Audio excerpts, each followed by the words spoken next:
లూకాసు వార్త 23వ అధ్యాయము 43వ వచనం. యేసు అన్నాడు, నేడు నీవు నాతో పాటు పరదేశంలో ఉందువని దొంగతో సెలవిచ్చాడు.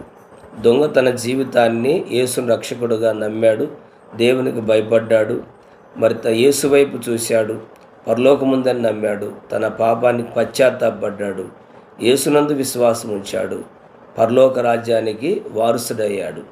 ఈరోజు నీవు కూడా ఆ దొంగ వలె మారుమనసు పొంది నీ పాపానికి పశ్చాత్తాపడి యేసు వైపు చూసి నీ యొక్క దేవునికి భయపడినట్లయితే ప్రభు నీతో కూడా అంటాడు, నీవు నేడు నాతో పాటు ఒక పరదేశం ఉంది, నువ్వు మారుమనసు పొందావు కనుక నీకు కూడా పరలోకం ఇస్తాను, దేవునికి భయపడ్డావు కనుక పరలోకం ఇస్తానని దొంగతో మాట్లాడిన దేవుడు నీతో నాతో మాట్లాడతాడు. అట్టి మారుమనసు పొంది పరలోకానికి వారసులు అవుదాం. దేవునికి స్తోత్రం. దేవుడి మాటలు దీవించును గాక.